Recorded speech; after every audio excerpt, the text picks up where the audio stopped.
মাত্র কয়েকদিন আগেও দেশের লাখো ফ্রিল্যান্সারের মধ্যে ছিল তীব্র ক্ষোভ।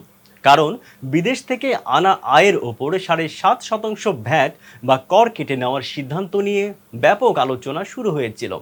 কিন্তু এখন পাওয়া যাচ্ছে নতুন তথ্য। যে সিদ্ধান্তে ক্ষুব্ধ হয়েছিল দেশের ফ্রিল্যান্সার কমিউনিটি, সেই ৭.৫% ভ্যাট আরোপের সিদ্ধান্ত নাকি বাতিল করা হয়েছে।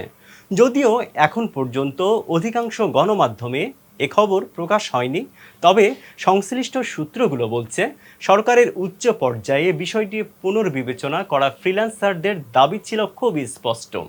তারা বলেছিলেন দেশের জন্য ডলার আয় করছে ফ্রিল্যান্সাররা, কোনো ধরনের সরকারি চাকরি বা সুবিধা ছাড়াই তারা দেশে বৈদেশিক মুদ্রা আনছেন। সেখানে তাদের আয়ের উপর অতিরিক্ত ভ্যাট আরোপ করলে ক্ষতিগ্রস্ত হবে পুরো আইটি ও ফ্রিল্যান্সিং খাত।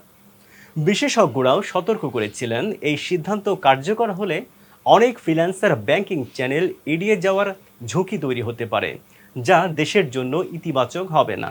অবশেষে কি তাহলে সরকার সেই বাস্তবতায় উপলব্ধি করছে? ৭.৫% ভ্যাটের সিদ্ধান্ত বাতিলের খবর সত্য হলে এটি হবে দেশের ফ্রিল্যান্সিং খাতের জন্য বড় স্বস্তির সংবাদ। বাংলাদেশে বর্তমানে বিশ্বের অন্যতম বড় ফ্রিল্যান্সিং মার্কেট। লাখ লাখ তরুণ তরুণী এই খাতের সঙ্গে যুক্ত। তাদের আস্থা ও উদ্দীপনা ধরে রাখতে এমন সিদ্ধান্ত অত্যন্ত গুরুত্বপূর্ণ।